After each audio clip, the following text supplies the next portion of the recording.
Hi, this video is for the singer Jamie Bell, who asked for some help with a couple of lines in Joseph and the Amazing Technicolor Dreamcoat. So let's take a listen and see what's going on in those lines, and then I'll tell you how I would approach them. Let's go back.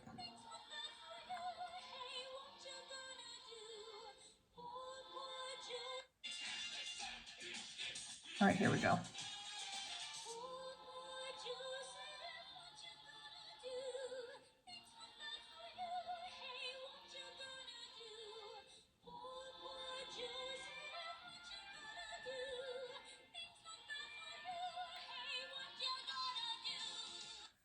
So what I hear going on in this clip is, first of all, the narrator in this recording has is a soprano. She has a much higher, sort of thinner voice than mine, so anything I do is going to sound different. However, you can approach it sort of similarly, just don't expect to sound like me. And depending on your voice, maybe don't expect to sound like her. You should always sing with your voice. That's the most important thing, is use the voice that you have rather than like trying to emulate some recording or some ideal sound.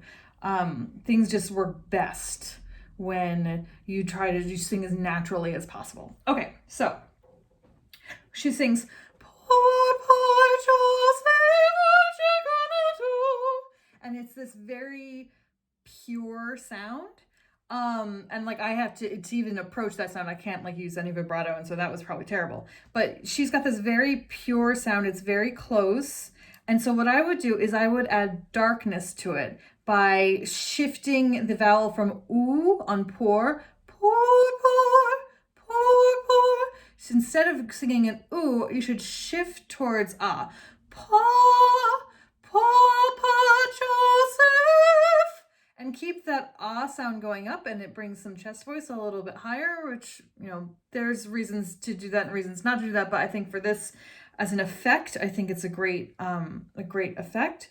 The other thing I would do is I would come from beneath it, right? So start your sound, instead of going poo poo, I would come poo and do a little bit of a dip, just a little tiny one, because it will help that wailing sound.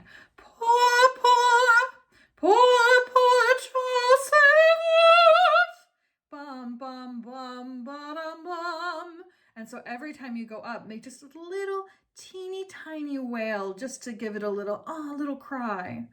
Poor, poor Joseph, what you gonna do? I would also think about how and where I emphasize it, rather than going bum, bum, bum, da, da, da. Right? On what, I would add a little bit of, I would steal some time from somewhere. Poor, poor Joseph, what you gonna do? Right? What? And give that a real little wail. The second time, when she gets angry, poor, poor Joseph, what you gonna do? Things look like you, boy, what you gonna do? So that is adding chest voice. And so when you add chest voice, you go more towards the ass sound, right? What you gonna do? And so really, instead of having beautiful pure vowels, you want to make them like, you want to let the sound be ugly. And sort of lean your sound towards ah, towards ah, instead of keeping it really tight and close. The other thing is, you can emphasize the consonants there. That will help give it like real direct assertiveness. What you gonna do? I'm not like singing it very well because I have not learned this piece. But those are the techniques I would use for changing the sound and manipulating it so that you're able to add more emotions to it. I hope that was helpful, Jamie. And please let me know if it works out. I'm always happy to listen to something that if you send me something, I would love to listen to it, and then I can hear what you're doing and give you more specific advice. And maybe, that might work a little bit better. But I hope this is sort of a general idea, and I hope that worked for you. Talk to you soon.